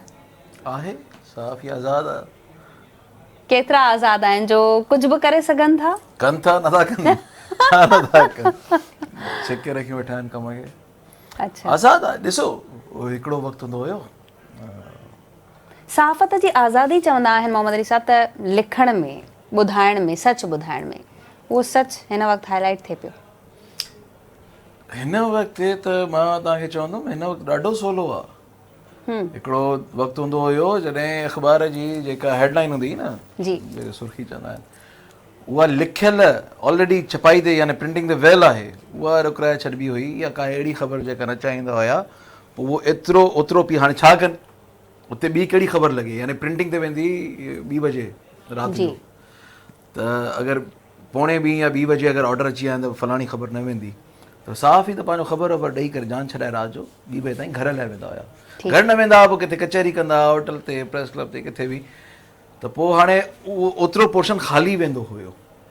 ॿिए ॾींहं ते सुबुह सां जॾहिं अख़बार माण्हुनि जे हथ में ईंदी त माण्हू सोचंदा हे ख़ाली छो आहे, हिते छा हुयो? उहा आज़ादी न हुई। हिन वक़्तु जंहिंखे जेको वणे थो उहो लिखे थो, छापे थो, ॻाल्हाए थो। छापण छा आहे, हे जेके तव्हांजा सोशल मीडिया प्लेटफॉर्म्स आहिनि, फेसबुक ते छा नथा लिखनि, सभु कुझु लिखनि था। हर कोई लिखे थो ऐं हर कंहिंजे बारे में लिखे थो। जी, हर कंहिंजे बारे में लिखे थो। आज़ादी आज़ादी आहे। मां तव्हांखे ॿुधायां, जेतिरी आज़ादी हिते पाकिस्तान में आहे, ओतिरी आज़ादी तव्हांखे न मिडल ईस्ट में मिलंदी, न तव्हांखे अरब मुल्कनि में मिलंदी, न तव्हांखे वेस्ट में मिलंदी, किथे बि न आहे। स्टेट पॉलिसी आहे, हुनखे स्ट्रिक्टली फॉलो करिणो हूंदो आहे। सही। मां इहो नथो चवां त नॉर्थ कोरिया में छा थो थिए या चाइना में छा थो थिए। मां तव्हांखे उन्हनि लिबरल मुल्कनि जी ॻाल्हि थो कयां जिते ह्यूमन राइट्स जी आज़ादी बि आहे, जिते एक्सप्रेशन ऑफ स्पीच जी आज़ादी बि आहे, उते बि सहाफ़ती आज़ादी कोन्हे, उते स्टेट पॉलिसी हलंदी आहे। सही। हिते त आज़ादी आज़ादी आहे। हिते आज़ादी आज़ादी आहे। ऐं जीअं असीं अख़बार जी तव्हां ॻाल्हि कई, अख़बार जो माशाल्लाह दौर सुठो हलियो ऐं हिन वक़्त ताईं अख़बार हले पई, पर एतिरी न, घटि थी वई आहे। छा सम्झो पिया सोशल मीडिया जे अचण खां पोइ ही जेके पंहिंजा प्लेटफॉर्म्स हर कोई खोले वेही रहियो आहे, छा चैनल्स खे बि थोरो धकु रसंदो अॻियां हली करे? ओ यस, डेफिनेटली रसियो आहे। जी। पुछो न पंहिंजे करे मार्केटिंग वारनि खां पुछो त वीचारनि खे केॾी मुश्किल थी पेश अचे बिज़नेस जनरेट करण में। उहो छाजे करे त हाणे चैनल्स केरु थो ॾिसे? उहे ई चैनल्स, मिसाल जे तौर ते मां अगरि आवाज़ टीवी ॾिसंदुमि जी, त मां पंहिंजे मोबाइल ते ॾिसंदुमि। अगरि आवाज़ टीवी डिजिटल ते मौजूदु हूंदो या कोई बि टीवी चैनल डिजिटल ते मौजूदु हूंदो, तव्हांजो कोई कॉन्टेंट अगरि डिजिटल ते मौजूदु हूंदो त मां ॾिसंदुमि। बाक़ी त टाइम ई नथो मिले टीवी ॾिसण जो कंहिंखे बि। जी। त इन करे उहा जेका डुक डोड़ लॻी पई आहे न, उहा डिजिटल जी आहे। बाक़ी उहा जेका बिगर स्क्रीन आहे उहा आहिस्ता आहिस्ता घरनि में लॻियल आहे, ऑफिसिस में लॻियल आहे, पर that is just the source of information right now. मिसाल जे तौर ते को टीवी चैनल लॻियल आहे ऐं मुंहिंजी मजबूरी आहे त स्टॉक एक्सचेंज किथे पुगी या ख़िते में अमन अमान जी सूरत हाल किथे बि थिया वञी करे, बसि इंफॉर्मेशन खपे। बाक़ी अदरवाइज़ या जेके ड्रामा ॾिसण जा शौक़ीन आहिनि उहे बि तव्हां पाण ॾिसो न, त तव्हां पाण पंहिंजे लेजर टाइम में जेको हिकिड़ो मी टाइम हूंदो आहे, उहो तव्हां मी टाइम पंहिंजो तव्हां टीवी खे ॾींदा या तव्हां पंहिंजे मोबाइल फ़ोन खे ॾींदा। त अल्टीमेटली जेसि ताईं तव्हां सुठो कॉन्टेंट न ॾींदो माण्हुनि खे, अवाम खे, तेसि ताईं त काफ़ी देरि थी वेंदी और टीवी खां पोइ माण्हू सभु परे थी वेंदा। सभी चैनल आहिनि, केतिरियूं बेरोज़गारियूं थी वेंदियूं अगरि ईअं असीं ॾिसंदासीं। हर माण्हूअ वटि पंहिंजो कॉन्टेंट आहे, पंहिंजो पेज आहे, पोइ माण्हू छा बेरोज़गारीअ तरफ़ वेंदा या पंहिंजे कमाइण तरफ़ वेंदा त पंहिंजो हिकिड़ो सुठो क़दम खयों आहे, असां पंहिंजो अर्न कयूं पिया? बेरोज़गारी न थींदी, there is always an alternate. न थींदी। हिन वक़्तु मां तव्हांखे ॿुधायां, अॻे अञा ऑप्शन्स घटि हूंदा हुया, हाणे ऑप्शन्स वधीक आहिनि। अॻे वीचारो कोई असांजो भाउ कैमरामैन अगरि बेरोज़गार थींदो त सोचंदो हुयो त हाणे किथे वञा, चैनल घटि आहिनि, भई चैनल अचनि बि पिया त नौकिरी किथे आहे, नौकिरी मिले या न मिले, पघारूं घटि, पघारूं मिलनि ई कोन। जी। हिन वक़्तु जेके पैमरा लाइसेंस चैनल्स आहिनि, मिसाल जे तौर ते, हूअं त ख़ैर 125 खां वधीक आहिनि, पर अगरि शहर में 40 ऑफिसिस मौजूदु आहिनि और 40 में नौकिरी न आहे, त डिजिटल जा घटि में घटि 140 ऑफिसिस मौजूदु आहिनि, ऐं जंहिंमां सुठा, they are good pairs as well, सुठी पघारूं ॾियनि था। त इन करे अपॉर्चुनिटीज़ वधीक आहिनि, ऑप्शन्स वधीक आहिनि। त ऐं इहो हर जॻह ते आहे। वधि में वधि यानी DSNG जी ज़रूरत अगरि टीवी चैनल खे आहे त DSNG ऑपरेटर या ड्राइवर जेको आहे उहो सोचंदो परेशान थींदो त केॾे वेंदुमि, पर इन जे करे तव्हांखे मल्टी टास्किंग ऐं मल्टीपल स्किल्स अचण जी ज़रूरत आहे। ठीकु आहे न? तव्हां इहो ई ॾिसो न त जेके एडिटर्स हुया उहे जेसि ताईं उन्हनि खे ग्राफिक्स न ईंदी हुई, ग्राफिक्स डिज़ाइनिंग या एनिमेशन वग़ैरह, त उनजो हथु बाउंड हुयो। ऐं जिन एडिटर्स ग्राफिक्स डिज़ाइनिंग या एनिमेशन या 3D या 2D वग़ैरह जो जेको कमु सिखियो, त अल्टीमेटली उन्हनि खे फ़ाइदो थियो, छो जो हिन वक़्तु ई कॉमर्स में ऐं डिजिटल जी दुनिया में एतिरो कमु आहे, एतिरो बिज़नेस आहे, एतिरो कमाइण जा मौक़ा आहिनि, त उते हो उन मौक़नि खां फ़ाइदो वठी सघनि था। वठी सघनि था। बिल्कुलु तव्हां सही चयो। ऐं डिजिटल जी ॻाल्हि आई आहे त AI जी असीं ज़रूरु ॻाल्हि कंदासीं। AI जी ॻाल्हि न कयूं त थी नथो सघे, छो त अॼुकल्ह AI हर शइ असांजी AI सां ई कनेक्ट थी वई आहे। असीं पंहिंजे मुआशिरे में सिर्फ़ु पंहिंजी सिंध जी थोरी ॻाल्हि करे वठूं त असांजे नौजवाननि में केतिरी जुस्तजू ॾिसो था, जेके बि नवां कोर्सिस अचनि था। फॉर एग्ज़ाम्पल IT जा कुझु कोर्सिस आहिनि, कंप्यूटर साइंस जा कुझु कोर्सिस आहिनि, जीअं BBA MBA असां वटि घणो हलियो त असांखे BBA ऐं MBA करणी आहे, हाणे आयो आहे AI। सो असांजो नौजवान सिखणु चाहे थो। नौजवान बिल्कुलु सिखणु चाहे थो, नौजवान सिखे थो पियो जी। ऐं नौजवाननि खे सिखणु खपे। ऐं हिकु ॻाल्हि, हिकु हथॿधी गुज़ारिश मां कंदुमि उन्हनि सभिनी उस्तादनि खे, जी। उन्हनि सभिनी ऑफिसिस जे हेड्स खे, बॉसिस खे, डिपार्टमेंटल हेड्स खे, उन सभिनी खे इहा रिक्वेस्ट हूंदी त तव्हांजी टीम में जिते जिते बि AI इस्तेमालु थिए थी पई उन्हनि खे करणु ॾियो। जिते नथी थिए या इजाज़त न आहे उनखे इजाज़त ॾियो। छाजे करे मां तव्हांखे अॻिते जॾहिं मां ॻाल्हि पंहिंजी पूरी कयां त पोइ सम्झ में ईंदी। बाक़ाइदा खोड़ जाइनि ते AI जे इस्तेमाल ते पाबंदी आहे, त छो त इहा त चीटिंग आहे न, या त तव्हांजी रिसर्च त न आहे न। त बाबा तोखे उन खां रिसर्च छो कराइणी आहे? मिसाल जे तौर ते अॻे हिकिड़ो सुठो आर्टिकल लिखण में हिकिड़ी सॼी राति लॻी वेंदी हुई। हिकिड़ो कॉलम लिखण में, कॉलम चइजे, आर्टिकल चइजे, वरी पोइ ब्लॉग्स आया आहिनि, त उनखे लिखण में हिकिड़ो सुठो राइटर कलाक में बि लिखी सघे थो, 2 कलाकनि में बि लिखी सघे थो, 5-8 कलाकनि में बि लिखी सघे थो। पर जिते ऑफिसिस में या जिते शागिर्दनि खे ज़रूरत आहे रिसर्च करण जी, ऐं अगरि उहो उनजी हेल्प थो करे, AI उनखे हेल्प थो करे उहो ई कमु 5 मिंटनि में करे ॾियण में, त बाबा टाइम बचायो न। इल्मु सिखणो आहे, उन सिखण में उहो जेतिरी प्रैक्टिस कंदो उहो उन शागिर्द खे बि ख़बर आहे। That's not cheating. हू पंहिंजो टाइम थो बचाए। हा, तव्हांखे अगरि खपे थो त हो जेको तव्हांजो होमवर्क आहे या थीसिस आहे या रिसर्च वर्क आहे, त उहा रिसर्च हो या शागिर्द खे जे पाण उन ते छॾे ॾियो। अगरि हू रिसर्च नथो करे त उहो पंहिंजो नुक़सानु पाण थो करे। यानी कि वो लेज़ी थी वञनि था, न सिर्फ़ु लेज़ी न बाबा, नुक़सानु कंदा, नुक़सानु कंदा जी, नुक़सानु कनि था। ठीकु आहे न। अॻिते AI जो दौरु आहे, जेको जेको AI न सिखंदो उहो कंपैटिबल न हूंदो ऐं उहो मार्केट जे लाइ बि रिलायबल न हूंदो। तव्हां उनखे AI न सेखारे करे स्किल्स त सेखारियो था, सुभाणे उहे स्किल्स ई न बचंदा। मिसाल जे तौर ते तव्हां त चओ बाबा कैमरामैन जेको आहे न उहो AI न सिखे, ठीकु आहे साईं, न सिखे, उहो कैमरा ते बीठो आहे पोयां, उहो पंहिंजे 8 कलाकनि जी नौकिरी थो करे। उनखां पोइ जॾहिं वक़्तु ईंदो त AI वीडियो ठाहे ॾींदी त पोइ कैमरामैन छा कंदो? ताड़ी वॼाए? सही सही। उनखे तव्हां AI बि न सिखणु ॾिनी, उनखे तव्हां चयो कैमरा जे पोयां वञी बीह रहो ऐं 8 कलाक नौकिरी कर ऐं महीने जे आख़िर ते वञी पघार वठि। उन जॾहिं 8-10 साल उहा स्किल सिखिया, उनखां पोइ AI न सिखी हुन। ठीकु। त हो आख़िर में त जॾहिं हर वीडियो या हर कॉन्टेंट AI तव्हांखे जनरेट करे ॾींदो त हो ग़रीब छा कंदो? सही। इन जे करे जेका ॾिसो, artificial intelligence is another information, is another source of knowledge. उहा जेका आहे उहा तालीम जी सिख्या आहे या पाण हिकिड़ी पंहिंजी साइंस आहे पंहिंजी दुनिया में। तव्हांखे ख़बर ई न आहे त उहा अञा केतिरो बिगाड़ करण वारी आहे इन दुनिया जो। अॻिते जेका बाहि भरण वारी आहे इन AI जे करे, उनखे उहो ई मुंहुं ॾेई सघंदो जेके थोरी घणी नॉलेज हुजे। सही, ठीकु आहे न। मूंखे मोबाइल यूज़ करणु ईंदी तॾहिं मूंखे ख़बर पवंदी न त तव्हां लिकी करे मुंहिंजी वीडियो ठाहियो था। बिल्कुलु। मूंखे ख़बर ई न आहे त मोबाइल जो एंगल कीअं थींदो आहे, मोबाइल तव्हांजे हथ में कीअं हुजणु खपे ऐं कीअं न हुजणु खपे, त तव्हां बेटा ठाहींदा त मूंखे ख़बर ई न हूंदी। सही।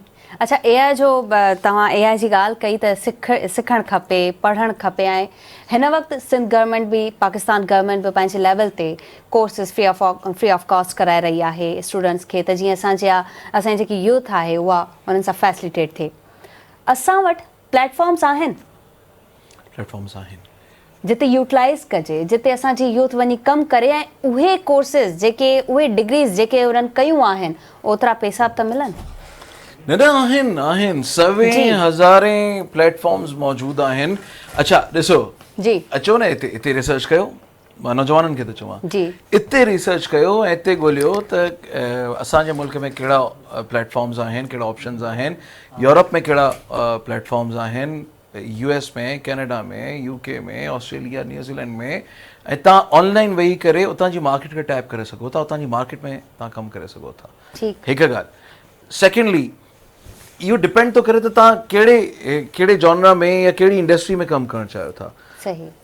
पहिरियों उन पंहिंजो फ़ैसिलो कयो, पंहिंजे करियर जो या पंहिंजे मुस्तक़बिल जो फ़ैसिलो कयो। जॾहिं तव्हां हिकिड़ो दफ़ो फ़ैसिलो करे वठो, उनखां पोइ तव्हां उन में जेतिरो एक्सेल करे सघो था उहो बहितरु आहे। उन में तव्हां तबाज़माई कयो, उन में तव्हां जेतिरा वधीक सिखंदा वेंदो। कोर्सिस हिते बि थियनि था, सिंध गवर्नमेंट कराए थी, मुंहिंजे ख़्याल में नेफ्टा ऐं स्टेप्टा वग़ैरह बि कराइनि था।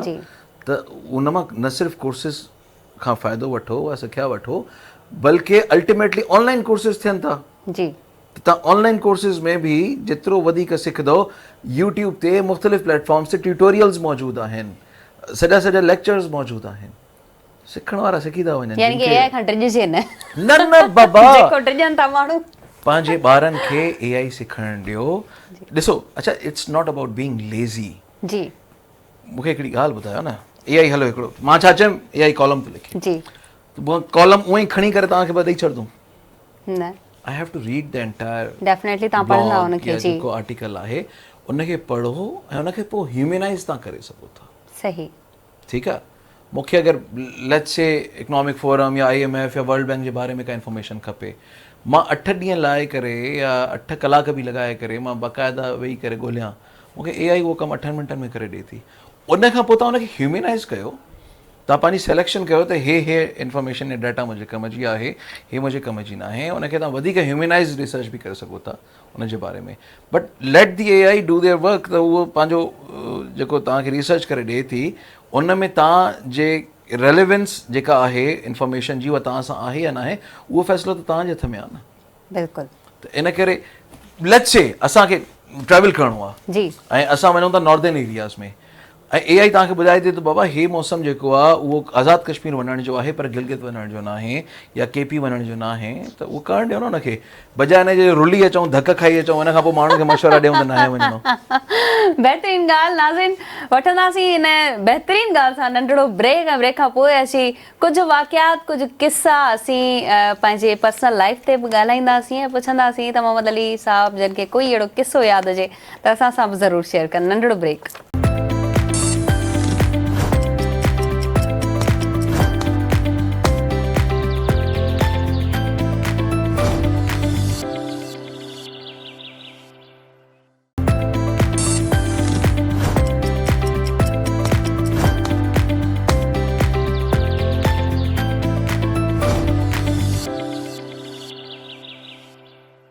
Welcome back in morning with आवाज़। ही प्रोग्राम ॾिसी रहिया तव्हां लाइव आवाज़ TV ते, ऐं असां सां बहितरीन शख़्सियत, बहितरीन महिमान ऐं एॾी सुठी ॻाल्हियूं करण वारा महिमान असां वटि मौजूदु आहिनि, जिन खां घणो कुझु सिखण लाइ बि मिली रहियो आहे।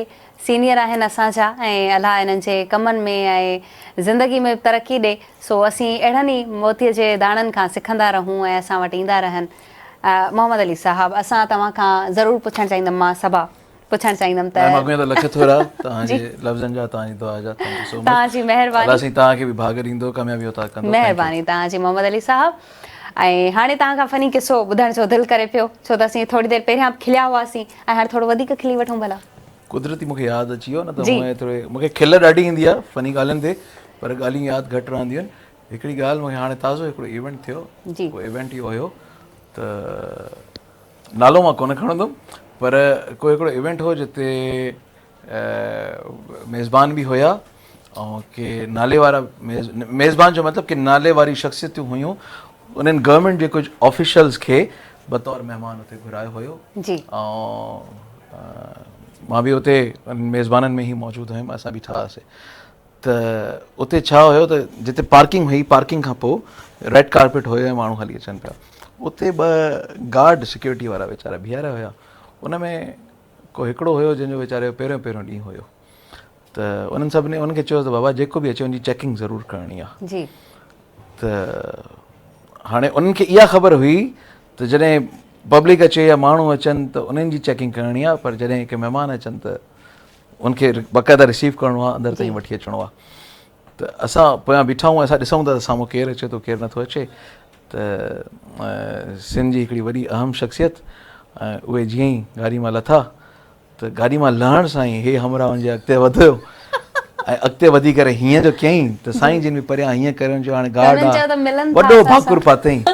जीअं जो साईं गार्ड खे भाकुर पातो, उन झड़ती वठणु शुरू कई, हुन चेकिंग हुनजी जीअं ई शुरू कई त साईं थोरो परेशान थी वियो। हाणे साईं जान छॾाए न मां, हे पेरनि ताईं हुनजी तलाशी वठे। असां पिया बीठा, असांखे सम्झ में न अचे त हाणे हिनखे रोकियूं या परे हो, थोरो परे हो, जेसिताईं हुन ताईं पहुचूं हा साईं जी चङी वरी झटि तलाशी वठी करे साईं हुनखे न ख़बर अथसि हे केरु आहे। पोइ थोरी एम्बेरेसिंग सिचुएशन थी वई, पर खिलियासीं ॾाढो हिन ॻाल्हि ते। वाकई में खिल जी ॻाल्हि आहे। हाणे हुन वीचारे खे बि त का ख़बर न हुई न। हुनखे कहिड़ी ख़बर त हे साईं जेको आहे इहो हिकिड़ो वॾो सीनियर वज़ीर आहे, पर कमु ईअं थींदा आहिनि, बचाव थी इहे वॾा इंसिडेंट थींदा आहिनि। अच्छा, तव्हांजी तालीम किथां जी आहे, किथां खां बिलोंग कयो पिया तव्हां? तालीम मुंहिंजी हिते कराची जी ई आहे ऐं मां बिलोंग शिकारपुर सां कयां थो ऐं मां एमफिल कई आहे क्रिमिनोलॉजी में। उन खां अॻु में मां इलेक्ट्रॉनिक्स इंजीनियर बि आहियां, पर पोइ मीडिया जी तरफ़ रुझान हुयो त मीडिया में खोड़ डिग्रीज़ कयूं ऐं खोड़ सर्टिफिकेशन्स बि थियूं ऐं उन खां पोइ एमफिल कई। रिहाइश हमेशह कराची में ई रही, पर मूंखे तक़रीबन 16-17 साल 15 साल थी विया आहिनि इस्लामाबाद में। अच्छा। त इन करे इस्लामाबाद में बि रिहाइश आहे, अचणु वञणु फ्रीक्वेंटली। हिकु त उते रहिया बि आहियूं, मुंहिंजी हिकिड़ी नंढड़ीअ जी न्याणीअ जी पैदाइश बि उते थी आहे ऐं ॿी जेके आहिनि उहे हिते कराची में ॼायूं। त इन करे इस्लामाबाद, कराची, शिकारपुर इहो ट्रायंगल आहे। इहो ट्रायंगल आहे। वरी सभिनी खां वधीक कहिड़ो सिटी पाकिस्तान जो या वरी सिंध जा कुझु सिटीज़ आहिनि, उहो कहिड़ो वधीक तव्हांखे पसंदि आहे ऐं चवंदा आहियो त मां बसि थोरो घटि टाइम हुजे त हेॾे ई हली वञा? सभ खां अॻु में त शिकारपुर, अच्छा, पंहिंजे शहर। ओ यस, ओ यस। ऐं उन खोड़े सॼी सिंध प्यारी आहे। मां तव्हांखे हिकिड़ी मज़े जी ॻाल्हि ॿुधायां, तव्हां जंहिं बि शहर में वेंदो, कराची खां वठी करे, कराची में भी खोड़ ब्यूटी आहे जिन खे ख़बर हुजे या जेके उस ताईं पुॼी सघनि।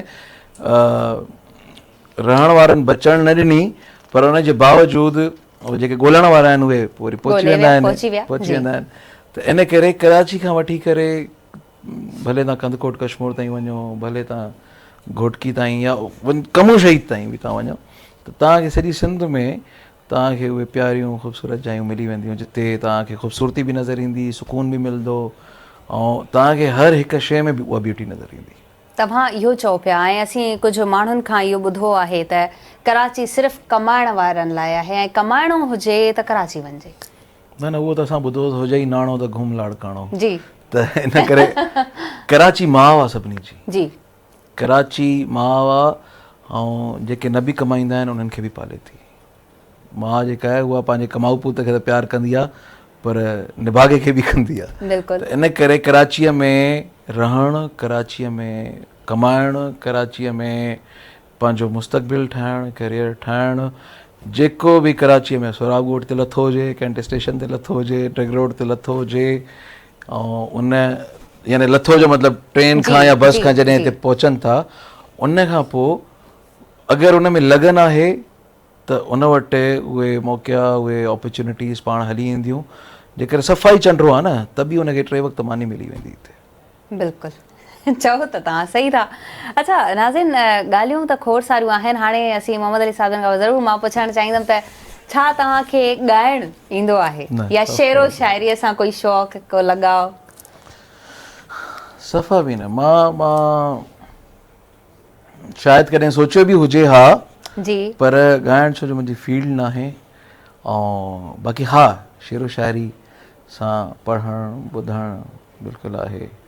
शाह साईं जो हिकिड़ो शेर आहे, अला ॾाही मथियां ॾाहियूं ॾुख ॾिसनि, मूं सां मूं पिरनि भोराईअ में भाल कया। वाह। त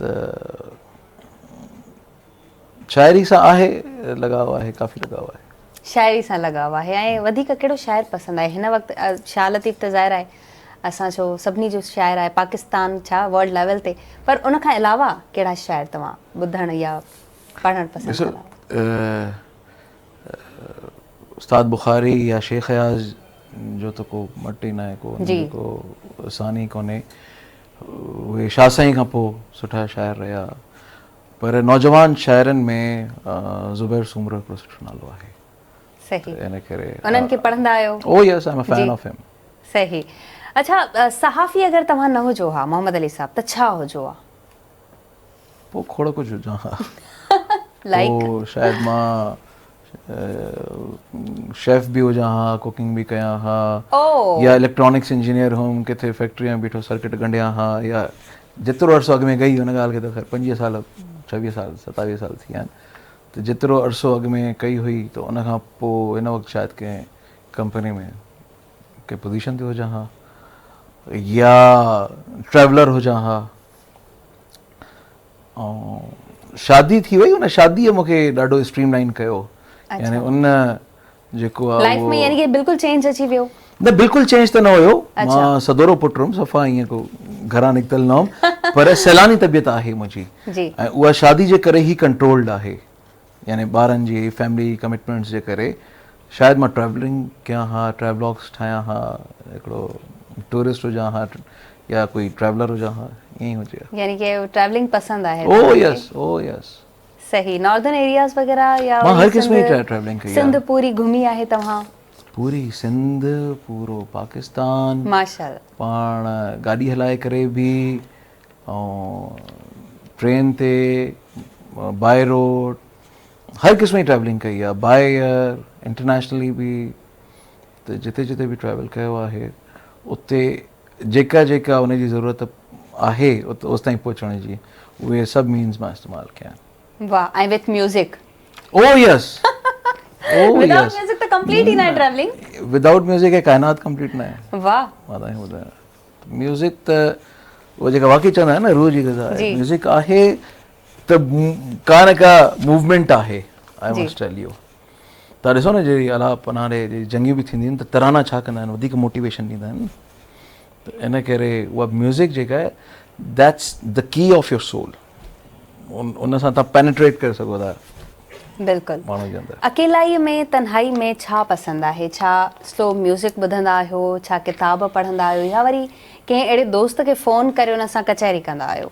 मां कचहरी वारो न आहियां, थकिजी बिल्कुलु न आहियो। हाणे थकिजां तॾहिं तव्हां मूंखां बि पुछो पिया अञा केतिरा ब्रेक्स आहिनि?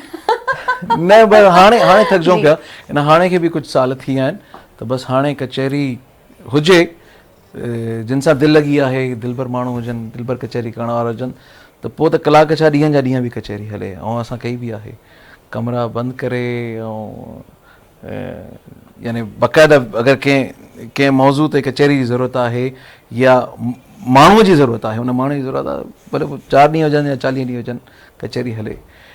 पर अदरवाइज़ जेको मुंहिंजो फेवरेट कमु आहे उहा दैट इज़ रिसर्च।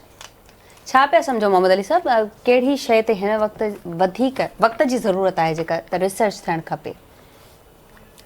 ॾिसो, रिसर्च त हर शइ ते थियणु खपे।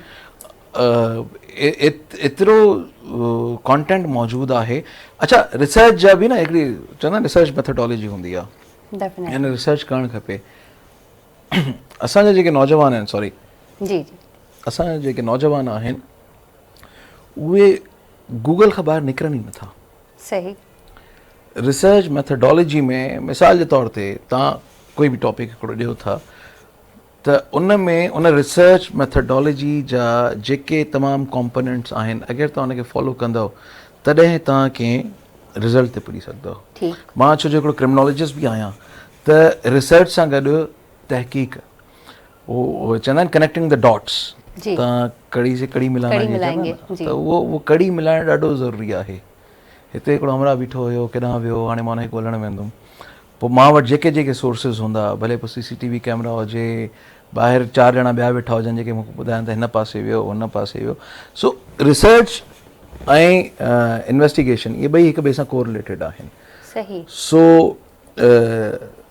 तव्हां जॾहिं उहो मेथड्स फॉलो कंदव त तव्हांखे सुठा रिज़ल्ट्स मिलंदा। ऐं पोइ मज़े जी ॻाल्हि इहा आहे त कोई बि रिज़ल्ट जेको आहे उहो हथमी न हूंदो आहे। जेको रिज़ल्ट अॼु जे लाइ हथमी आहे उहो सुभाणे जे लाइ सेकेंडरी थो थी वञे। उन वक़्तु प्राइमरी सोर्स या प्राइमरी इंफॉर्मेशन काई ॿी थी अची वञे। सही।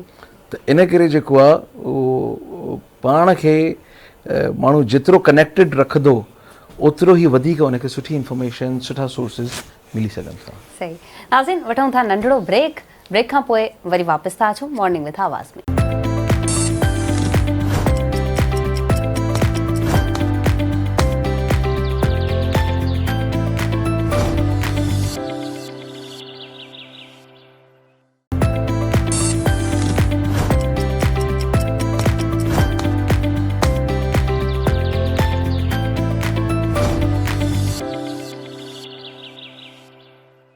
Welcome back good morning with आवाज़ ही प्रोग्राम ॾिसी रहिया आहियो तव्हां लाइव आवाज़ टीवी ते।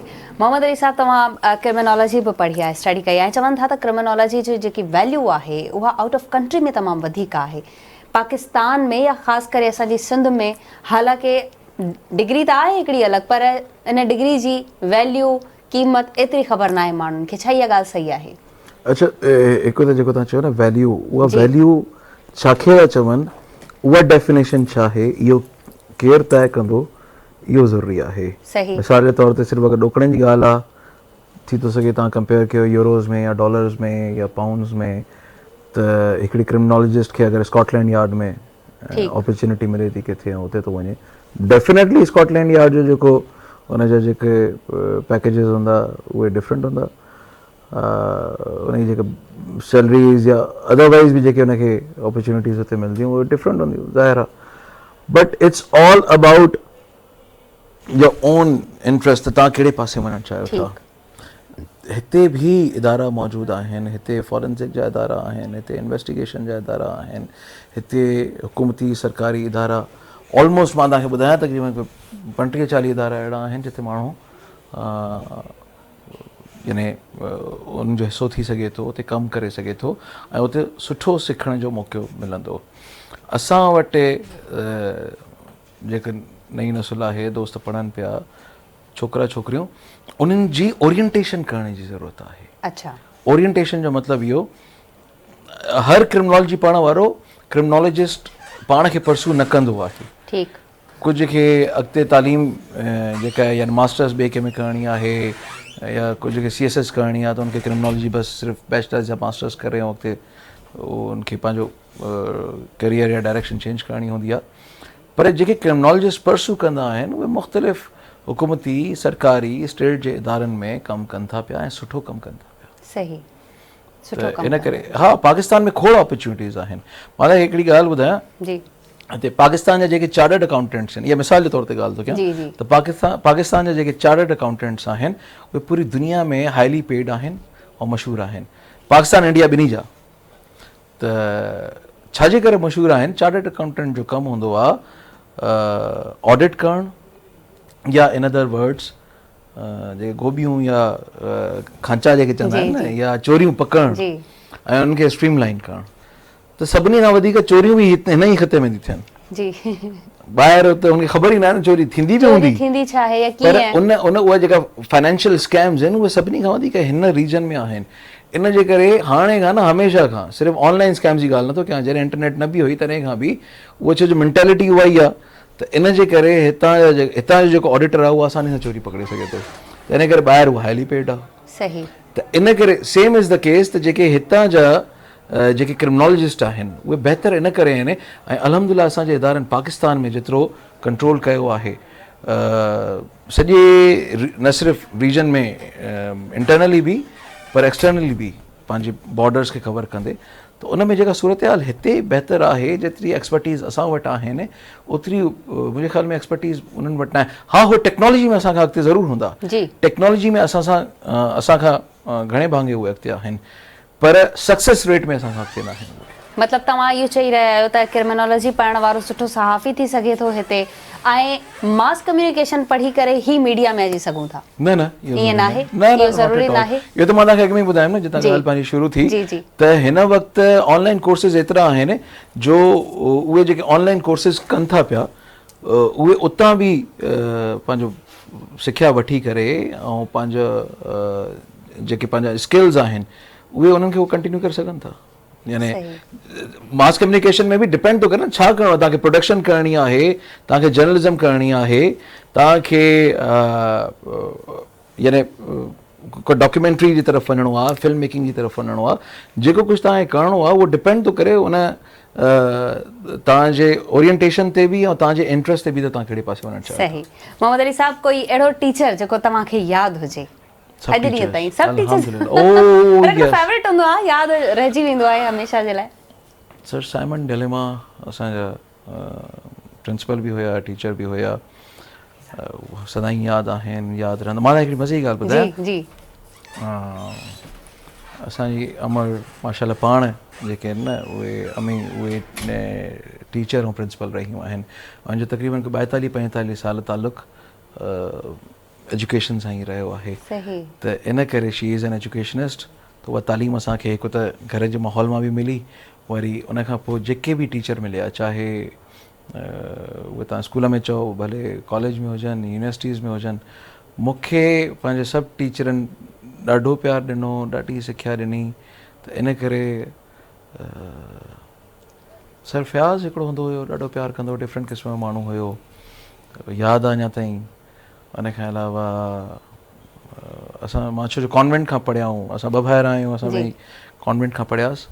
त इन करे मिस एंजेला यादि आहिनि, मिस शाहिदा यादि आहिनि, खोड़ टीचर्स आहिनि, कंहिंजा नाला खणा। इन करे टीचर मूंखे सभु उन्हनि ॾाढो प्यारु ॾिनो।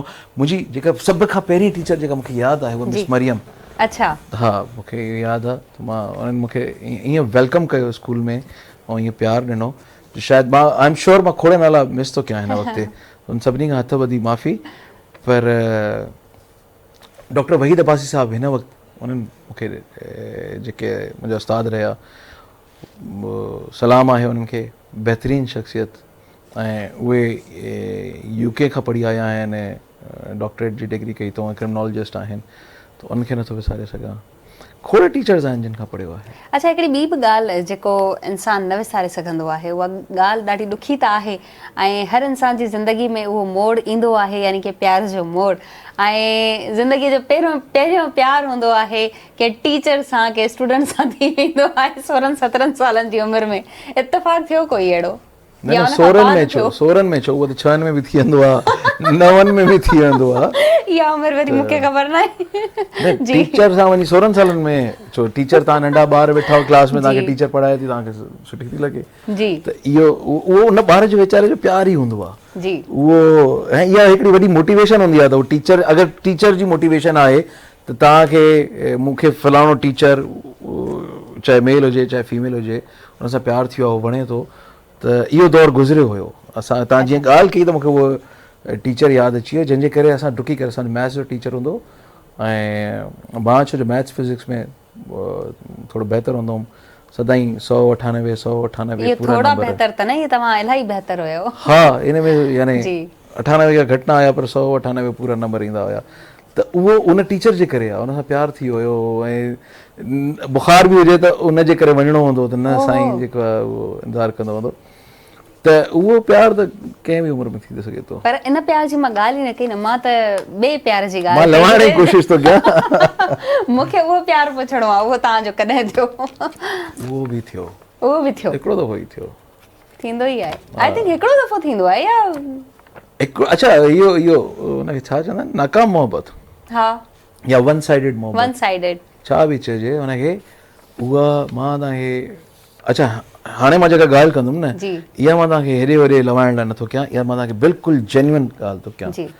ज़िंदगी में हिकिड़ो दफ़ो नाकाम मोहबत ॾाढी ज़रूरी आहे, धकु लॻणु ॾाढो ज़रूरी आहे। उन खां पोइ ई तव्हांखे पंहिंजी ज़िंदगी जी जेका डायरेक्शन आहे उहा तव्हांखे सम्झ में अचे थी।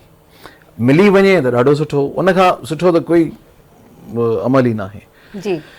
पर अगरि नथो बि मिले त उन खां पोइ माण्हू आशिक़ मिज़ाज न हुजे, माण्हू छड़ो इहो न आहे त माण्हू जेको आहे माण्हू इहो आहे ई कोन। I must tell you one thing, इहो बि उअं ई हिकिड़ी पंहिंजी तव्हांजी ज़िंदगी गुज़ारण जो हिकिड़ो कॉम्पोनेंट आहे, जंहिंमें तव्हां सिर्फ़ु ऐं सिर्फ़ु जेको आहे उहो, जीअं तव्हां सुबुह सां उथो था, 10 कम कयो था, पंहिंजो 3 वक़्तु मानी बि खाओ था, त उन में बि इहो हिकिड़ो सिर्फ़ु हिकिड़ो एलिमेंट आहे। इहा कुल काइनात, कुल ज़िंदगी न आहे। I must tell you one thing is for sure, जेके माण्हू आहिनि सिर्फ़ु आशिकी माशूक़ी कढनि, ऐं हे जेके ख़बरूं, मूंखे ॾाढो ॾुख थींदो आहे, ख़ुदा जो कसम मूंखे ॾाढो ॾुख थींदो आहे, इश्क जो पढ़णो वारी जेका ख़बर ईंदी आहे न, या प्यार जो पढ़णो, हे हिकिड़ो पनो खणी करे बीठा हूंदा आहिनि त बाबा खां बचायो ऐं चाचनि खां बचायो, मामनि खां बचायो, उनखे आहिनि ई पादरनि जे लाइ हिकु, उन्हनि खे सुबुह शाम राति उन ॿिन्ही खे ॿधी करे जेको आहे न, उहो कोठीअ में वाड़े करे पादर हणजनि सिर्फ़ु उनखे। I am telling U, it's all about culture. सही। या त पीउ माउ खे मनरायो, या के तरीक़े सां शादी कयो, रुलो था, हो साईं रक्षा थो हलाए ऐं पाण खे संभाले नथो सघे, उहो उन सां शादी कई अथई। चवण जो मक़सदु आहे धकु लॻणु ज़रूरी आहे, जेका मां ॻाल्हि थो कयां। जी जी धकु नथा बर्दाश्त कनि ऐं उन रस्ते पासे था वञनि जंहिं पासे तव्हांखे काई कामयाबी न आहे मिलण वारी। ऐं ॾींहं में तारा नज़र अची वेंदा ओह उहे पोइ राति में बि न ईंदा अथव। राति में बि न ईंदा आहिनि। बहितरीन ॻाल्हियूं। आख़िर में सॉरी, उहो जेको मां सोशल फैब्रिक चई न, जी असांजो सोशल फैब्रिक छा आहे? I must tell you one thing, असांजो सोशल फैब्रिक आहे, ऐं इहो हथ ॿधी करे उन सभिनी असांजी न्याणियुनि खे बि, असांजो सोशल फैब्रिक आहे अम्मा बाबा सां गॾु रहणु, ॾेराणियुनि सां निणान सां गॾु रहणु। इहो जेको भूत चढ़ियल आहे न, शादीअ खां पोइ मां धार रहंदमि, फ्लैट वठंदमि उते, उनखां पोइ जॾहिं ॿार थियनि था ऐं तव्हां नथा संभाले सघो, पोइ अम्मा बाबा ई था यादि अचनि तव्हांखे। ऐं ॿियो उन ॿारनि सां तव्हां कहिड़ो नुक़सानु था कयो? ॿारनि सां अॻे छा फ़ाइदो हूंदो हो त सिर्फ़ु पीउ जी नज़र न हूंदी, उहे हिकिड़े चाचे मामे ऐं मासड़ जी बि नज़र हूंदी हुई। यानी उहे बि ॾिसंदा हुआ त उहे चवंदा न बाबा हे कमु न कजांइ, हे सुठो कमु न थी। तव्हां उन सॼी पंहिंजी नंढड़ी या वॾी जेका बि फैमिली आहे उनखे खणी करे तव्हां हिकिड़े ॿिए घर में रखो था, जिते न तव्हां उनखे उनजा नानाणा न ॾाॾाणा न को कल्चर ॾियो था, उहो सॼो ॾींहुं जेको आहे बंदि घर में वेठा आहिनि, न मिटनि माइटनि सां मिलनि था, उहो सोशल फैब्रिक तबाही थींदो न। ॿियो छा थींदो? न रिश्ते जी ख़बर आहे, न रिश्ते जे प्यार जी ख़बर आहे, न रिश्ते जे तक़दुस जी ख़बर आहे, न नियाणियुनि जो जेके गॾु सोट सोटियूं रहंदा हुया उन्हनि जे अदब एतिराम जूं, उनखे अम्मा चवण जी, भेण सम्झण जी, उहो रहियो ई न। इते तव्हांजो सोशल फैब्रिक तबाह थियो। सम्झ में आई तव्हांजी ॻाल्हि? त छाजे करे थो चवां, उहो जेको धकु लॻण वारी ॻाल्हि, उहो धकु त हिकिड़ो दफ़ो इन करे लॻे त जीअं माण्हू हिकिड़े पासे थिए, वरी पोइ को कमकार धंधे सां लॻे, बट अदरवाइज़ तव्हां उन माहौल खे न सिर्फ़ु उनखे अपनायो बल्कि उनखे प्रमोट बि कयो।